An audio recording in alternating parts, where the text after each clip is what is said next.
natin. Dami pala, grabe. Kasi tropa pala to.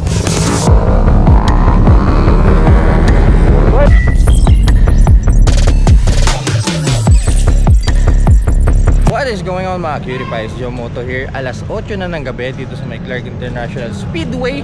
At ito ang unang beses na mag-racetrack ako na gabi. So night track sa gabi.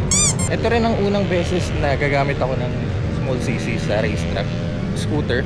Medyo kinakabahan ako kasi hindi ko gamay eh. Kaya ewan ko kung anong mangyari mamaya, malaman natin. Guys, these are all organized by Sec Moto Supply. Sila po ang may pakana kung bakit may racetrack sa gabi dito sa Clark International Speedway. Siyempre naka SPRS tayo. Ayan, full suit to. Gamit ko na to ng halos ilan ba? 2 taon na. Medyo lumayo tayo ng onti dito sa part na yun kasi masyado na maingay doon eh. Dito medyo tahimik na rinig yung boss ko. Meron tayong magagamit na motor doon from Yamaha. May 2 option eh. Isang Sniper tsaka Aerox. Siguro gagamitin lang natin yung Aerox. Tara, isahan natin to. Excited na ako. Tingnan natin kung sino yung mga nandun. Pero gamit natin helmet tong Axis na carbon. Ito yung Cobra Pro. Paboritong helmet to kapag nag-racetrack tayo. Gang kasi. Pero nilagyan ko camera para kahit pa paano makita nyo yung footage kapag nasa loob na tayo ng racetrack.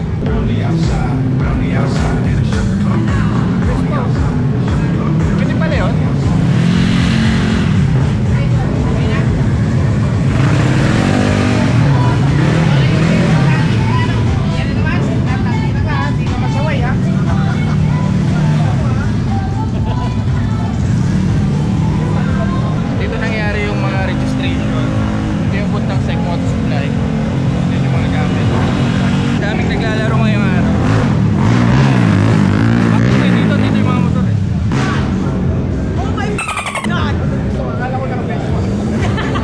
Alam mo, buti na lang di tayo nagdala ng motor.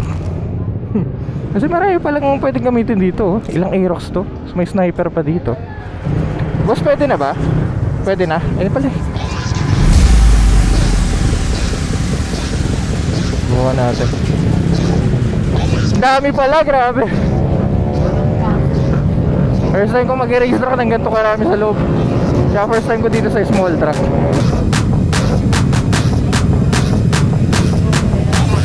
Teka, hindi ko pa kabisado itong racetrack na to eh. Lagi ako nandito sa big truck eh.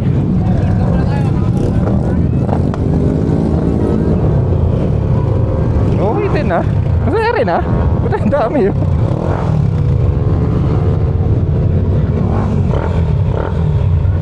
Kasi tropa pala to.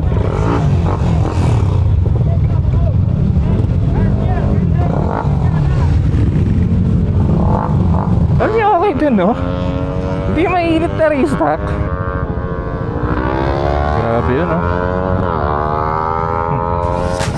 Uy, ano?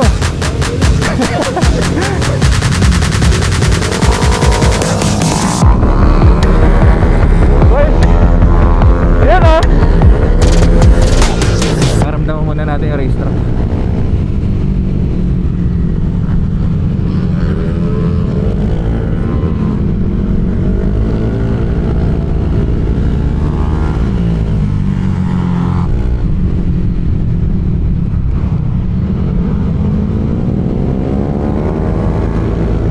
Bago hindi ko masyado malin yung katawan ko. Why like that? Masyadong gamay.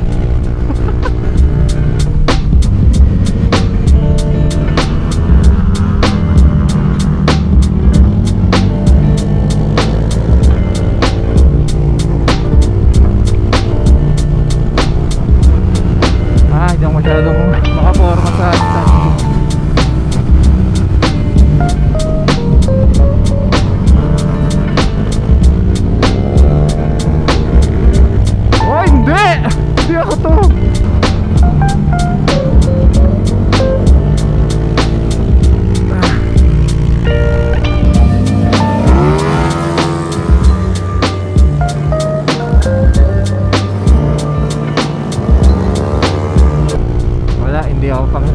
racetrack sa scooter.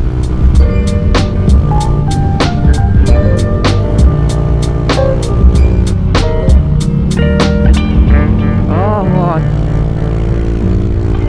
Para lang ako nag-iikot sa division namin sa itsura ko.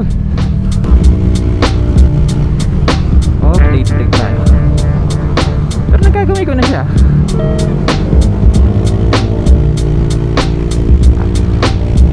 Woo!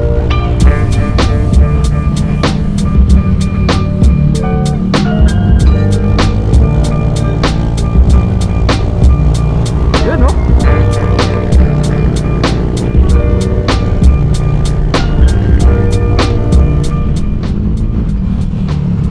Gulat ako doon. Ano? Hindi, oh. Nagugulo lang ako dito sa loob ng racetrack eh.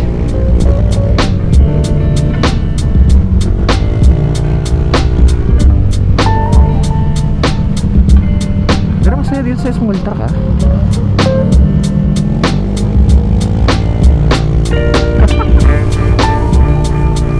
Experience lang din.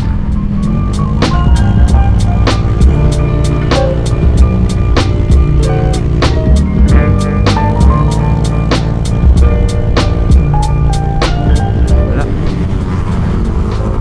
Hindi ko gamay. Labas na tayo.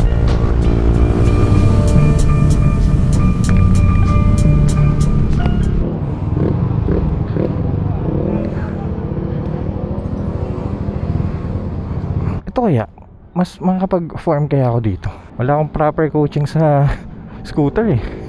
Saan naman ikat mo? 46? Ah, talaga? Mukhang maliit eh. 44 siguro. Dati masigip to yang? Dati maluwag. Ah, maluwag. Kahit ako dati. 44. Pang kids. Ano? Nahanap na ako ng mama ko. Dahil tapos na tayo sa scooter, dito naman tayo sa underbone. At dahil puro Yamaha mga motor dito sa racetrack, eh alam nyo na, sniper ang gagamitin natin. Alam nyo, siguro mas ma-maximize ko ang posture ko pag naka-underbone ako. Mali kasi sa akin yung Aerox eh, tsaka hindi ko masyadong maayos yung paa ko. Though ito, maliit pa rin naman. Actually lahat ng motor sa akin maliit, pero na lang sa mga malalaking motor, mga big bike. Malaman natin mamaya kung kamusta pa pakiramdam. Alam nyo, lahat ng mga motor dito naka aftermarket exhaust, naka pang racetrack settings, naka shifter din. Okay, tara, simulan na natin to.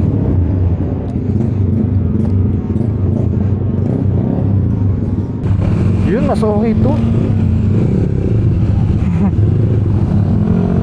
Mukhang mas enjoy gamitin to. Taas ng shifter. Go. Coach! Mag-alam mo lang ha.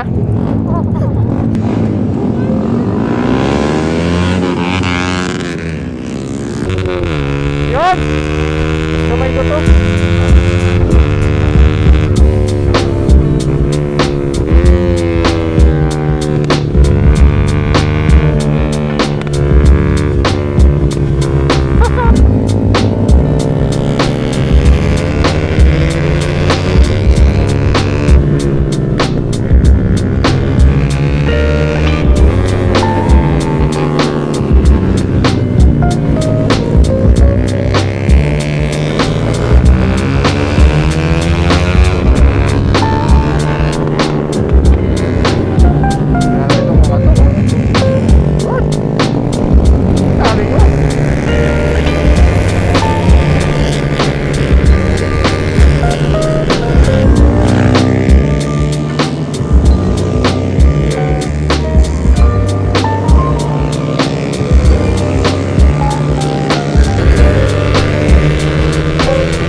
naiwanan ako.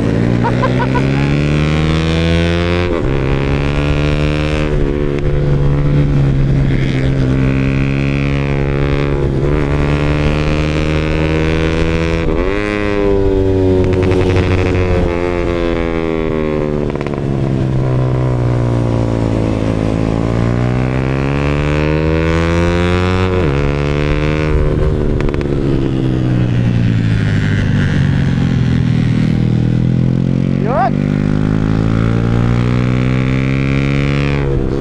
Guys, okay.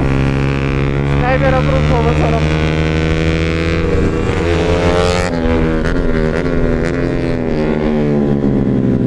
Uy, grabe yun.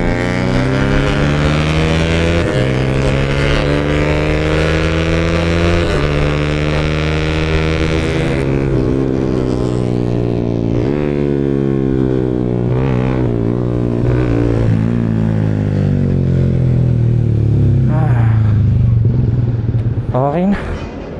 I'm happy na. Ang sarap. Ang saya.